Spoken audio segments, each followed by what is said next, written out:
Welcome to the Ku-ring-gai Council Public Forum. The Public Forum is an opportunity to share your views on any issues on the Council meeting agenda and on any other general matters that are important to you. It provides an opportunity for councillors to hear directly from the community, understand the needs and concerns of constituents, and make more informed decisions. I would like to acknowledge the traditional custodians of the land on which we meet today and pay my respects to elders past, present and emerging. I extend that respect to any Aboriginal and Torres Strait Islander people here this evening. Before we begin, I'd like to outline a few procedures in relation to this evening's public forum. I want to remind everyone that this is a public forum and we must all be respectful of each other. I remind councillors of their oath or affirmation of office made under section 233A of the Act and printed at the front of the business paper. All attendees must comply with the Code of Meeting Practice and other relevant council codes, policies and procedures. This meeting is being recorded and the webcast will be published to Council's website. Councillors, council staff and speakers will be shown on camera. Attendees must refrain from engaging in disorderly conduct, public alleging breaches of the Council's Code of Conduct or making other potentially defamatory statements. Any statements made and actions taken by individuals are those of the individuals making them, are not endorsed or supported by Council. Councillors, council staff and members of the public must ensure that mobile phones are turned to silent during the forum. Councillors and council staff must declare and manage any conflicts of interest that they may have about any item of business that is on the agenda this evening. A few reminders for our speakers this evening. Speakers cannot use or present any props, audio or visual material. Any written material must be lodged when registering or handed to staff. Each speaker has 3 minutes to address council. A chime will sound when you have 30 seconds left to speak. If you have a lot to say, I encourage you to submit a written submission. Each councillor may ask a maximum of 2 questions. Speakers are under no obligation to answer, but if you do, please limit this to 1 minute. Speakers cannot ask questions of councillors or council staff. Are there any conflict of interest declarations for councillors? Okay, there looks like there are none. Okay, we will get to all the items on the agenda. So the first item is GB3. We have Janet Harwood speaking and she'll be speaking for. The topic is Status of Women's Advisory Committee, minutes of meeting Tuesday the 11th of February 2025.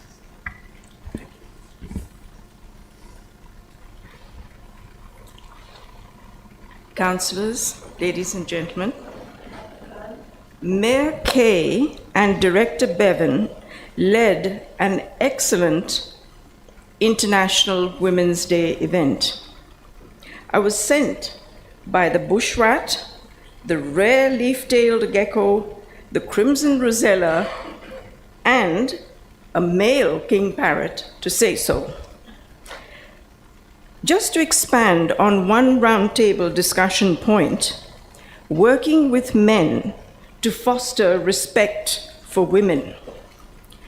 As I said at the event, there is a close link between aggression towards women and aggression towards environment.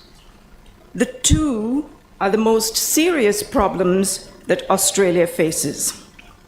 The good news is, solving one helps to solve the other. Ku-ring-gai has many women trying to protect the local government area for its environmental and built heritage. Heritage means inheritance. This inheritance does not belong here. It belongs to the future, to the state, and to the National Register. However, almost all of these women have experienced aggression of various kinds towards their work, either from insults to blocking or to threats. In this context, protection must be the new business. The rarity of Ku-ring-gai's environmental values is well protected if women are given more respect. Sadly, while the Women's Advisory Group has got off to an excellent start, the Environment Advisory Group was disbanded in 2009, allowing a lot of loss of soils and seed bank and habitat for wildlife. And yet, soil and seed bank is fundamental to your survival and their survival. This committee is well placed, thanks to the minutes as well, well placed to work with kind, intelligent, and informed men to protect the ecology and the environment of this local government area for the future. Men must help women to call out for the environment when enough development concrete has been poured. The bush rat, the gecko, the crimson rosella, and the king parrot sent me to say Ku-ring-gai is one of Australia's last environmentally sensitive areas and should be protected. Thank you. Thank you, Janet. The next topic is GB12, which is dual occupancy minimum lot size post-exhibition. We have 5 speakers and we have 3 written submissions. The first speaker we have against is Mark Bloxham. Mark here? Just want to... No, doesn't look like Mark's here. Okay, we'll move on to the next speaker, which is Jem Punthanki. Thank you. And if I could just, after you speak, maybe wait a moment to see if the councillors have any questions before you go back and sit down. Thank you. I am a representative of the Ku-ring-gai Housing Group and Better Renting. I've come to speak against the adoption of option A as recommended and speak in favour of option B. We are in one of the worst housing crises in Australia's modern history, with Sydney being the epicentre of this crisis. Ku-ring-gai Council has borne witness to the flight of a generation of essential workers and young families out of the region, all the while homelessness surges and vacant property abounds. The report on page 503 of the papers describes the New South Wales Government's default reduction in lot sizes as inevitably resulting in the loss of gardens, trees, heritage and streetscape presentation. It continues, the resulting multiple driveway crossings will diminish the ability to plant or retain large street trees and increase canopy that can deliver street shading to reduce urban heat effects. I disagree. Medium density can be delivered effectively without net loss of gardens, trees, heritage and streetscape presentation. The key to this is design that maintains tree canopy, heritage fronts and minimises driveways. Such design principles include shared underground car parks, split levels and integration between the built and natural environment, and there are plenty of examples of this effective design across Sydney. The report continues at page 512. Current infrastructure is under strain and cannot handle the additional pressure of housing volume that would result from smaller lot sizes. It is a mistake to look at current infrastructure as a reason to oppose increased supply. There is a demand for housing now and it must be met. The infrastructure required for future population sizes is a matter that state governments currently manage and forecast, and it is nonsensical for a local council to refuse its duty to facilitate housing supply on the assumption that future infrastructure delivered by the state government will not be sufficient for the growing population. At page 513, the report asserts option B does not deliver more dwellings than option A. Economically, this is plainly incorrect.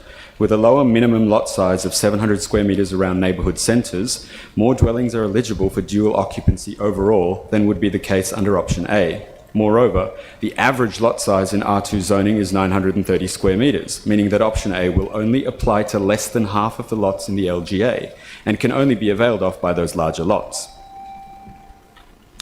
I was surprised to see the authors of the report adopt so much of the unwarranted fear and hysteria that is typical of the uninformed commentator responding to a suggestion that supply ought to be increased. Ku-ring-gai Council urgently needs to encourage medium density, and reducing lot sizes around the designated neighbourhood centres is essential to facilitating increased housing supply, which will alleviate the housing pressures faced by elderly residents, essential workers, residents with accessibility challenges, and young families on low-medium incomes. Thank you, Sorry Chair. about that. Have you got, if Oh, you've only that's got all a right. sentence or something to wrap up, that's fine, but otherwise, Yeah. okay. Okay. Councillor Taylor has a question for you. Thanks, Jem, for coming along and speaking tonight. It's fantastic that you've engaged on this really important matter. Just interested in your perspective on the fact that a significant majority of the responses in our community consultation supported the other option. What would you sort of say to those people if we went with option B? Yes, I noticed in the written submissions there was, and I have the table somewhere here, there were certain percentages, but I think the majority of the written submissions actually didn't take a strong position. So we're actually dealing with a contest between a minority.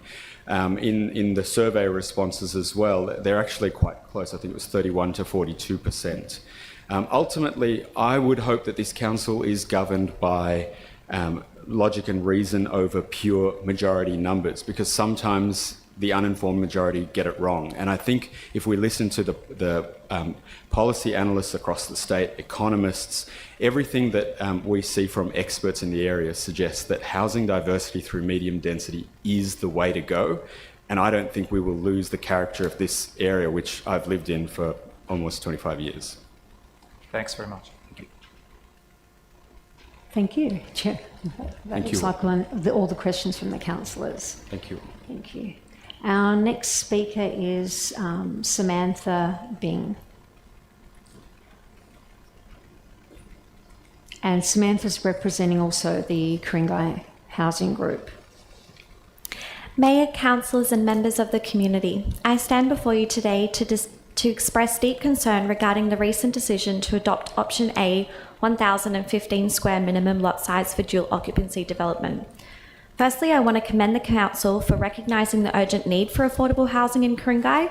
This conversation is long overdue, but a welcome step in acknowledging the growing crisis affecting our essential workers, young people, seniors and families experiencing rental stress. This is not just an abstract policy discussion. It's about real people, real families and real struggles. And I know this firsthand because I was forced to leave Ku-ring-gai, my own community, despite being an essential worker. I work in a role that serves the public, contributing to the well-being of our society every single day. Yet, despite my dedication to this community, I simply could not afford to live here. The cost of apartments and lack of affordable housing options made it impossible for me to stay. And I'm not alone. How many more essential workers will have to leave before we recognise that this is a crisis in Ku-ring-gai? Council's decision to proceed with option A is deeply disappointing, as is our community's support towards this option.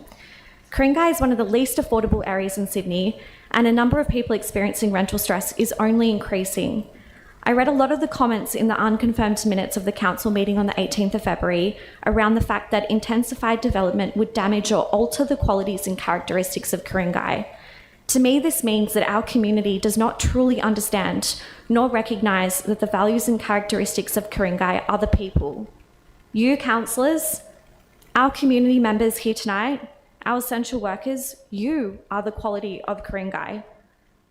Not the spread out housing, 2 empty story houses or 5-bedroom homes housing 2 people. Other councils across Greater Sydney have already reduced their lot size requirements, recognising that gentle density is necessary to keep communities diverse and sustainable. I urge the council to adopt at least option B.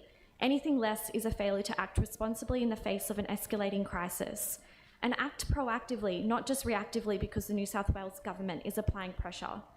For too long, Ku-ring-gai has lagged behind in providing real lasting solutions for housing affordability. This is our opportunity to correct that course. I urge you to show courage and leadership by adopting at least option B and taking bold steps towards a housing strategy that actually delivers. The future of our community depends on the choices that you make, and I implore you, do not settle for a policy that only pays lip service to affordability. Do what's right, not what's easy. Thank you. Thank you, Samantha. Our next speaker is Joe Carolus, also representing Ku-ring-gai Housing Group.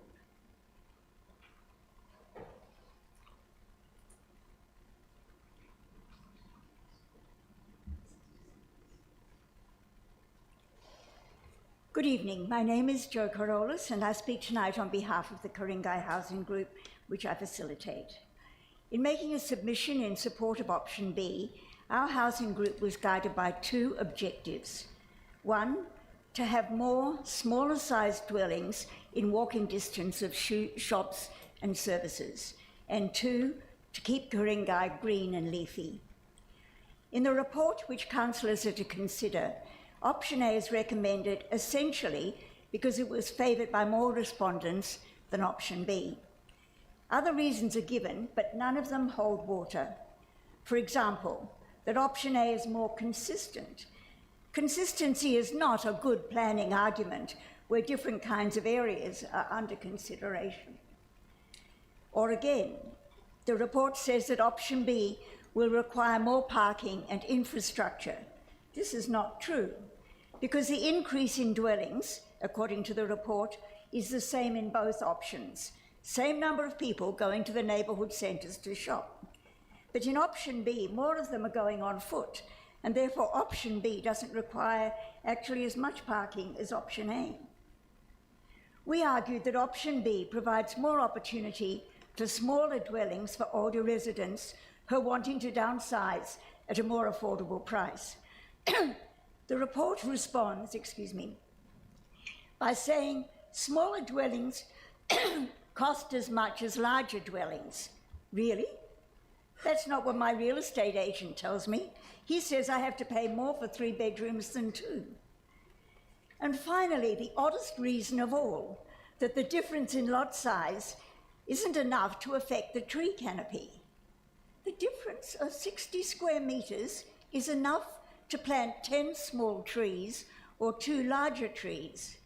In my street, that's a difference of 100 large trees or up to 1,000 small trees. In short, the only reason given for recommending option A that will stand scrutiny is that more respondents favoured option A. And why, our councillor asked? Self-interest, as the report itself points out. On reflection, it appears that the dual occupancy consultation was a misstep by council, given the bias effect of self-interest. But also it was a misstep because stage 2 of the New South Wales government's low and medium rise reforms is now operational. It is now in Ku-ring-gai's interest to negotiate its preferred conditions for the whole package with the state government and not to wrangle in isolation about the minimum lot size for dual occupancy. We urge Council to pause action on the report and develop a holistic response to the government's low and medium rise housing plan in its entirety, based on Council's published planning goals and principles. Thank you. Thank you, Joe. Our next speaker is Giles Tabutu. So I'm sorry if I've said that incorrectly. Madam Mayor, councillors and staff, I support the officer's recommendation that Ku-ring-gai mustn't compromise on minimum lot sizes. My support is actually in a wider context. Over the last 2 or so centuries, we've come to understand from earlier generations the concept of custodianship. The generations since have benefited from that beautiful natural environment of flora and fauna, and more recently from the exceptional built environment, homes integrated into beautiful streetscapes and neighbourhood character. A former mayor, whose portrait is on the lower row at the left, once recorded Ku-ring-gai as being the finest residential area contiguous of any capital city in the world. He was well travelled and knew what he was talking about. This is the legacy of the generations in Ku-ring-gai which preceded us, a legacy which is adapted to climate, beautiful and sustainable. We as residents and as a community, as Ku-ring-gai people, are custodians and trustees of all of this. I understand, of course, that there are some, including those who might govern us or developers or others, who don't necessarily share all these values, but we as a community must stay the course and, as did the forebears of our council, look to what the past has left us to understand and proceed into the future. Current minimum lot sizes are essential to our streetscapes, our tree canopy and our local character values. Without them, subdivisions will degrade the garden character that we so appreciate and are set to be known for, the tall canopy trees, the HCAs and the contributory areas often overlooked. The losses which accumulate on all of the previous changes to Ku-ring-gai have become very evident in the last 30 years. It is a common experience that former residents or people familiar with Ku-ring-gai who come back to Ku-ring-gai even after a few years are shocked and dismayed at what they see. My exhortation to you, Mayor and Councillors, is to retain the current minimum lot sizes. Thank you. Thank you. Now, just before I move on to the next GB item, I just want to check whether Mark Bloxham has arrived. There were a couple of latecomers. Okay, no worries. We will move on to the next item, which is GB 13, which we have Janet Harwood speaking against. Receipt of letter of offer to enter into a planning agreement with a planning proposal for 345 Pacific Highway, Linfield.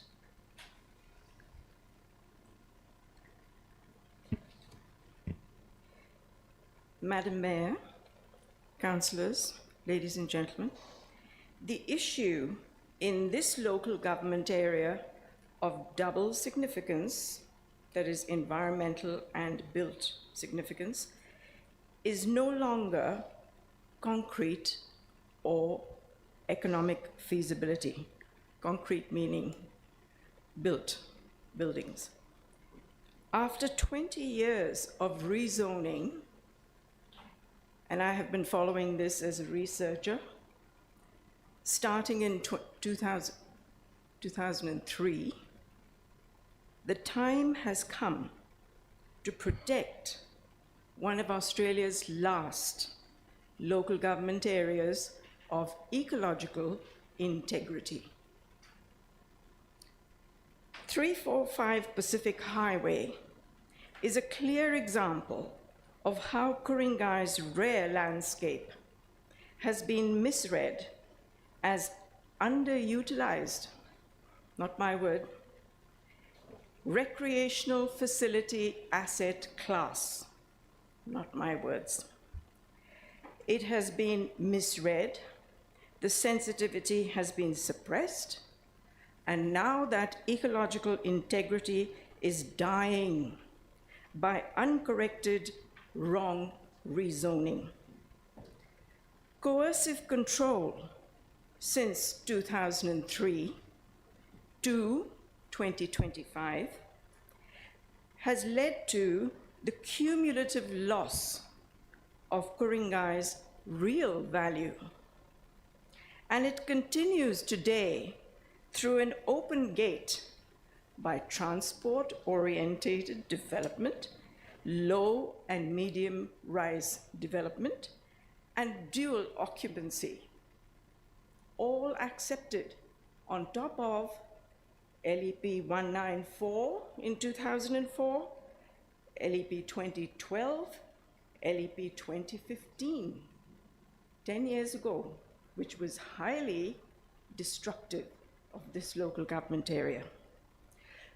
To attract people to something more refined and sustainable than huge lumps of concrete, we must protect and retain a biodiversity rail corridor, which new arrivals may not see as being historic. However, it is. We must protect and retain this rail corridor as a biodiversity corridor with traditional strip shops for character, for the future. The public asset in this local government area, I'll finish the sentence, is a rail corridor which is a biodiversity corridor, but which has been steadily and quietly cleared by the Transport Department, working with the Planning Department. Thank you. Excuse me, Janet. Councillor Nye has a question for you, if you don't mind. Hi, Janet. Thank you for coming to speak consistently on these topics.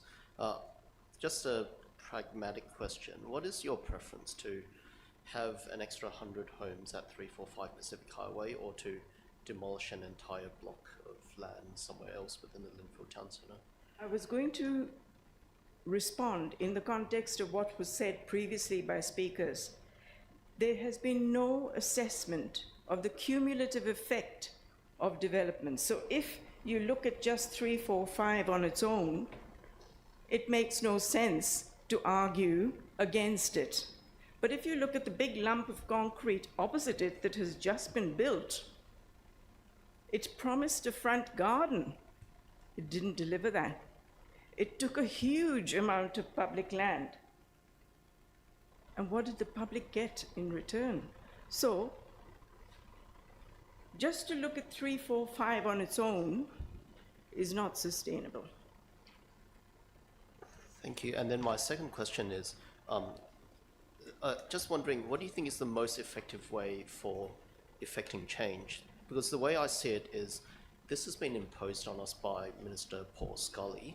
You can tell us about double significance every month, but we can't actually do anything about it at the council level. It's more of a state government level issue. Sorry. If you look closely, as I have, into decision making, it wasn't Paul Scully's decision to impose this on here. It was the executive government's decision to impose this development on here without regard for what has already been received.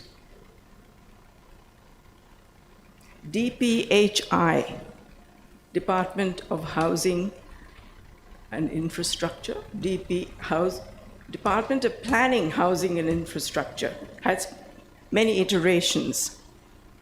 And that is the department that advises elected government. But that department, and I'm sorry, I'm looking at that department's,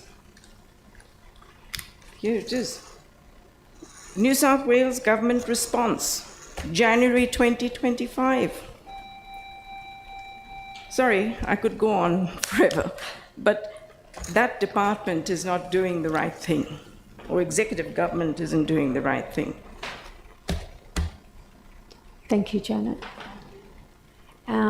We have another speaker on GB13, which is Belinda Barry, which is online via our Zoom option, representing Guy Consulting. Hello, Mayor, and hello, the councillors. My name is Belinda Barry. I'm from Guide Consulting, and we represent the landowner for the site at 345 Pacific Highway, Linfield. Just probably in response to the matters raised by the previous speaker, I would like to just probably refer back to the nature of this report. It actually isn't about rezoning. It is solely about the proposal to enter into a negotiation for a voluntary planning agreement on the site. Obviously, I understand that there's parallel processes running in the area with the TOD set requirements. This is a site-specific planning proposal that is now with the Department of Planning as the, or with the Sydney North Planning Panel as the planning proposal authority with it as well. I also wanted to say if council had any, the councillors had any questions in regards to the nature of the proposal, that I'm here to answer any questions that they might have. Otherwise, I would support the officer recommendation to be able to enter into these negotiations so we can progress this with the council. Okay. Yep, we've got one question. Yep. Belinda from Councillor Alec Taylor. Oh, hello, Councillor Taylor. Hi Belinda, how are you going? Good, thank you. How are you? Thanks. Just wanted to thank you for coming along tonight and talking about this VPA. And I just was wondering, did your organisation consider contributing to the widening of the highway as part of the VPA? Yes, we actually did. It's mentioned in the officer's report. Let's just check where it is as well. The issue is with the Havilah Road dedication. Is that the point, or do you mean the Pacific Highway? I'm talking about the Pacific Highway. Okay, one thing that's come up with our discussions with the council about this is I'm probably seeking some clarity about as to whether the proposed works of the traffic lights there require them to, I guess, obtain the land from my client as part of those works, because they're actually not triggered as part of the planning proposal. If the widening was required, it would be part of the intersection works in general, so not necessarily a nexus there. But I would, if we get the resolution from council to start the negotiations with the planning officers, should that come up, obviously we'd be in a more formal position to respond to that throughout the negotiations. Okay, thank you. We have another question, Belinda, from Councillor Sam Nye. Hello, Councillor. Oh, hi Belinda, nice to meet you. Nice to meet you too. Just expanding on the Pacific Highway issue. Yep. Just as background, it is quite key to us that Pacific Highway is widened because it's not just something that affects Linfield, it affects the entire Northern Sydney region. You have residents in Wahroonga, in Turramurra, in Pymble. They all want to travel down south, and if it is the planning proposal in its current form, it does restrict this area, which will see double the population within a few decades. So if, just clarifying with you, if there was some resolution from council that sought some sort of proactive land dedication or something like that, would that help with your client?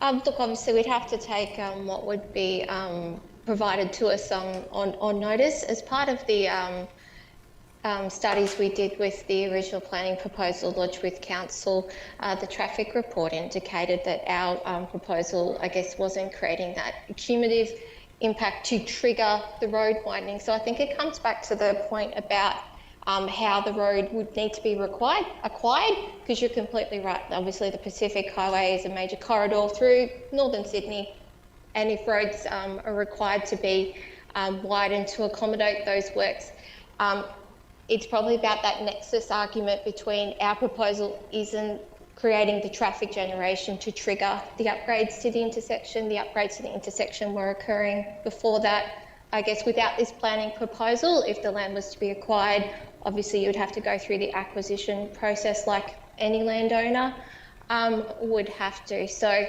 it wasn't being offered as part of this VPA because it wasn't being, that nexus wasn't being triggered with our planning proposal. If there was ways and if there was a way, obviously if council put something to my client to consider, we would consider it, but I guess I'm not putting a formal position here and now, and would have to take any offer on its merits for it. All right, thank you. And just to comment, this isn't this isn't an incremental thing. This is a political thing. You have the potential to have a council that might be a lot more supportive if it benefited the whole region. And we're not necessarily saying lower the FSR or anything like that. We're just saying widen the highway, find some other way. Thanks. Linda, I've got one more councillor with a question, Yep. and that's Councillor Indu Balachandran. Hello, Councillor. Hi, Belinda. Thanks for speaking and coming along today. I had a question about the affordable housing provision that you have proposed in the planning agreement, which is 5% for 15 years, which is less than the policy that council has now proposed, which is 10% in perpetuity. Can you speak to the disparity? So when we lodged this letter of offer, originally we lodged it with the planning proposal and amended it in September 2024. That's the offer that's been put up to you At the moment, the 5 years with the floor for 15 years is in line with the Northern District plan. Obviously, your policy has come into effect after we have lodged the letter of offer. And as I sort of indicated, we require the council resolution to start the negotiations with council, I guess, for the council, yourselves or the council officers to come back to us with a formal response on our letter of offer to proceed. Thank you. Thank you, Belinda. Thank you.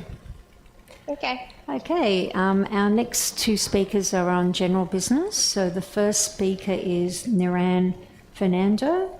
How is a subdivision area determined when all ratepayers are equal? Only some areas are considered for subdivision based on Google Map distance to station. Is Niran here? No, doesn't look like it. All right, then our last speaker is Janet Harwood. Aggression, arrogance and ignorance. Can eco-literacy stop our own extinction?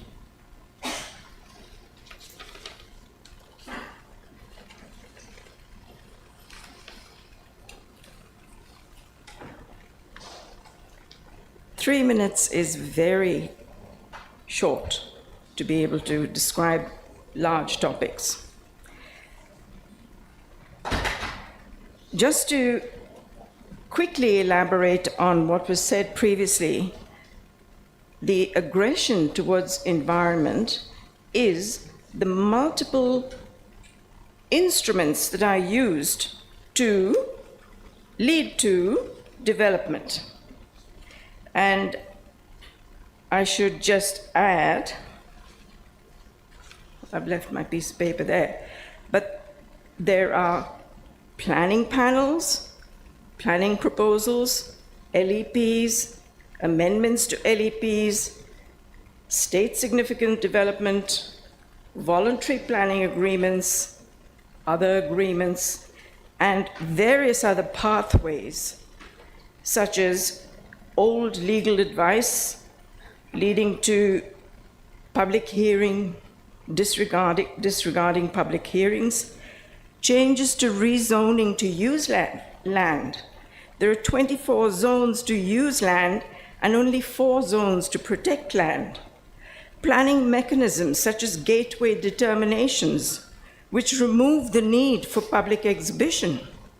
Provision of council permits to remove significant trees on non-rural land, and the list goes on. So will there be anything left in 10 years of ecological integrity? No. The first step to stop this aggression on environment, which is an expression of arrogance and ignorance, is to understand the ecological limits of the land that we have come to live on. The first step is to remove the rezoning, which for 10 years has kept the gate open to destruction of rare inheritance for the future. The second step was identified, not by me, but by a highly educated development group. And they said, decrease, in inverted commas, the development potential of the land, which means in an environmentally sensitive area, you increase the protection. But those mechanisms have not been increased. The third step, and this comes from my research, because I'm looking at the issue Australia-wide and globally, is to remove ignorance and replace it with ecological literacy, and to make protection the new business, the new economy for ecologically sustainable survival economics. Is that it? Thank you, Janet. Thank you. Okay, that looks like that's the last of our speakers. So thank you to everyone for participating in tonight's public forum. The webcast of this forum will be published to Council's website tomorrow. The council meeting will be held at 7 p.m. next Tuesday, and you are encouraged to attend in person or view the live web stream via the council website. I encourage you to continue to stay engaged with council and share your feedback. Thank you for your participation. I declare the meeting closed at 7:40 p.m. Thank you and have a good night.